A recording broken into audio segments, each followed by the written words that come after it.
ఉగ్రదాడుల తర్వాత భారత్ పాకిస్తాన్ మధ్య ఏర్పడిన ఉద్రిక్త పరిస్థితులను మనమంతా చూస్తూనే ఉన్నాం. ఆపరేషన్ సింధూర్ పేరిట మన ఇండియన్ ఆర్మీ పాకిస్తాన్ ఉగ్రవాద స్థావరాలను మట్టుపెట్టింది. అందుకు ప్రతీకారంగా పాకిస్తాన్ మనపై దాడులు చేసింది. ఎన్నో మిసైల్స్, డ్రోన్స్ ని వదిలింది. కానీ ఒక్కటంటే ఒక్కటి కూడా మన భూమిని తాకలేకపోయింది అంటే అందుకు కారణం మన ఇండియన్ ఆర్మీ పోరాటమే.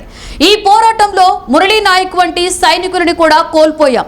పట్టుమని 25 ఏళ్లు కూడా నిండని మురళీ నాయక్ ఇండియన్ ఆర్మీలోకి అడుగుపెట్టి ట్రైనింగ్ తీసుకున్నాడు. ట్రైనింగ్ పూర్తయిన వెంటనే సెలవుల కోసం ఇంటికి వచ్చిన మురళీని ఆర్మీ చీఫ్ సరిహద్దుల్లో ఏర్పడిన ఉద్రిక్త పరిస్థితుల కారణంగా తిరిగి రమ్మని ఆదేశించారు. దీంతో వెంటనే అక్కడకు వెళ్లిన మురళీ నాయక్ విగత జీవిగా ఇంటికి తిరిగి వచ్చాడు. మురళీ నాయక్ పవన్ కళ్యాణ్ కి వీరాభిమాని. చిన్నప్పటి నుండి ఆయన సినిమాలు చూస్తూ పెరిగిన మురళీ నాయక్ పవన్ కి సంబంధించిన ప్రతి విషయాన్ని పండుగలా చేసుకునేవాడు. గత ఎన్నికలలో పవన్ కళ్యాణ్ ప్రచారానికి వచ్చినప్పుడు కూడా ఎర్ర తువాలు తలకు చుట్టుకొని జనసేన జెండా పట్టుకుని రోడ్ల మీద తిరిగాడు. అందుకు సంబంధించిన ఫొటోస్ ని అభిమానులు సోషల్ మీడియాలో షేర్ చేస్తున్నారు. జీవితంలో ఒక్కసారైనా పవన్ కళ్యాణ్ ను కలవాలన్నది మురళీ నాయక్ కోరిక. ఆ కోరిక తీరకుండానే తిరిగి రాని లోకాలకి వెళ్లిపోయారాయన. అయితే మురళీ నాయక్ అంత్యక్రియల్లో పవన్ కళ్యాణ్ పాల్గొన్నారు. మురళీ గురించి గొప్పగా మాట్లాడుతూ జై హో మురళీ నాయక్ అంటూ నినాదాలు చేశారు పవన్.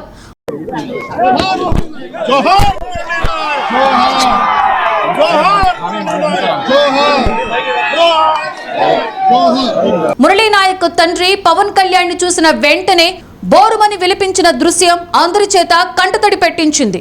నువ్వు ఎంతగానో ఇష్టపడే పవన్ కళ్యాణ్ సార్ నీ కోసం వచ్చి ఇక్కడ కూర్చున్నాడురా, పైకిలే మురళి అంటూ ఆ తండ్రి బోరుమని విలిపించిన వీడియోని చూస్తే ఎలాంటి వారికైనా కన్నీళ్లు రాక తప్పదు. సోషల్ మీడియాలో మురళీ నాయక్ ను తలుచుకుని చావంటే ఇలా ఉండాలిరా అంటూ నెటిజన్లు కామెంట్స్ చేస్తున్నారు.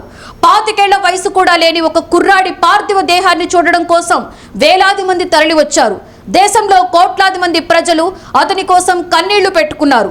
దగ్గర నుండి చూస్తే చాలు అని అనుకున్న తన అభిమాన హీరో తనని చూడడం కోసం వచ్చి జై హో మురళీ నాయక్ అని నినాదాలు చేసేలా చేశాడు.